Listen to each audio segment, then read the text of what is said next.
Welcome back to literature freaks.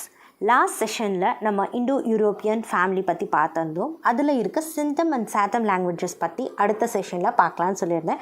So இப்போ நம்ம centum and சாட்டம் languages பற்றி பார்க்கலாம். First one eastern or satem. So இதை தான் நம்ம பார்க்க போகிறோம். இதில் ஃபர்ஸ்ட் ஒன் பார்த்தீங்கன்னா Indo Iranian, and second one Armenian, third one Albanian, fourth one Balto Slavonic. இது வந்து பக்கத்தில் இருக்கிறத நீங்கள் பார்க்குறது என்னோட மீனிங்காக நான் எழுதிக்கிட்டது புரியணுன்றதுக்காக. பட் அதை நம்ம இன்னும் டீட்டெயிலாக பார்க்கலாம். ஸோ இதுதான் ஆக்சுவலி இந்த ஃபோர் தான் வந்துட்டு சாட்டமோட 4 languages: Indo Iranian, Armenian, Albanian, Balto சால்வானிக்.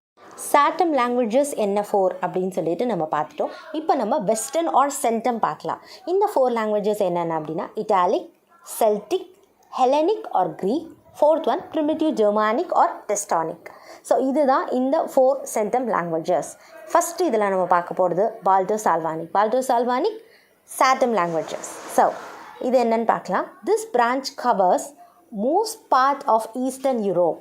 They fall into 2 groups, Baltic and Slavonic. These 2 languages have a lot of difference, but some features found to be common, and so they are grouped together as of a common origin.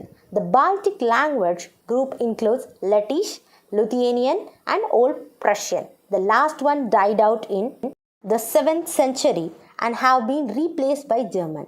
The Slavonic group includes Russian, Polish, Bulgarian, Czech, and Serbian. The earliest form of Slavonic is found in the Old Church of Slavonic. Even now, this language is used in some parts of Orthodox churches. Balto சால்வானிக் பற்றி டீட்டெயிலாக நம்ம பார்க்க போகிறோம். இது வந்து eastern யூரோப்பில் பார்த்திங்கன்னா எல்லா மேஜர் பார்ட்டில் வந்து யூஸ் பண்ண இந்த பால்டோ சால்வானிக் பற்றி தான் நம்ம பார்க்க போகிறோம். இதை 2 குரூப்ஸாக நம்ம பிரிக்கலாம். பால்டிக், சால்வானிக் 2ஆக பிரிக்கலாம். இந்த 2 லாங்குவேஜுமே சில ஃபீச்சர்ஸ் நம்ம ஏற்கனவே சொன்னது போல் சிமிலராக இருந்திருக்கு, காமனாக இருந்திருக்கு. அதனால தான் இதை வந்து ஒன்றா சேர்த்துருக்காங்க. அது மட்டும் இல்லாமல் ஒரு காமன் ஆரிஜின் இருக்குது இது 2த்துக்குமே. அதனால் இதை 2 ஒன்றா சேர்த்துருக்காங்க.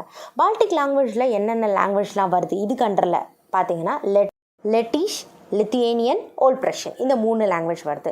அண்ட் லாஸ்ட் ஒன் ஓல்ட் ப்ரஷியன் வந்துட்டு ரீப்ளேஸ் பண்ணியிருக்கு வேறு ஒரு லாங்குவேஜ். அது என்னென்னா 7th சென்ச்சுரியில் ஜெர்மன் லாங்குவேஜ் வந்து ஓல்ட் ப்ரஷியனை வந்து ரீப்ளேஸ் பண்ணிடுச்சு. ஸோ சால்வானிக் குரூப்பில் என்னென்ன லாங்குவேஜஸ் வருது அப்படின்னு பார்த்தீங்கன்னா Russian, polish, Bulgarian, C and Serbian, இந்த லாங்குவேஜஸ்லாம் வந்துட்டு சால்வானிக் குரூப்பில் வருது. ஸோ இதோட ஏர்லியஸ்ட் எங்கே இருந்தது ஆரிஜின் அப்படின்னு பார்த்தீங்கன்னா ஓல்ட் சர்ச்சில் தான் இருந்தது. இன்னும் கூட ஆர்த்தோடாக்ஸ் சர்ச்சில் இந்த லாங்குவேஜஸ்லாம் வந்து ஃபாலோ பண்ணிட்டு தான் இருக்காங்க அப்படின்னு சொல்கிறாங்க. ஸோ இதுதான் நம்ம இன்றைக்கி பார்த்தது. நிறைய பார்த்தா கன்ஃபியூஸ் ஆகிடும். ஸோ அடுத்த செஷனில் இதோட கண்டினியூஷன் நம்ம பார்க்கலாம். தேங்க்ஸ் ஃபார் வாட்சிங்.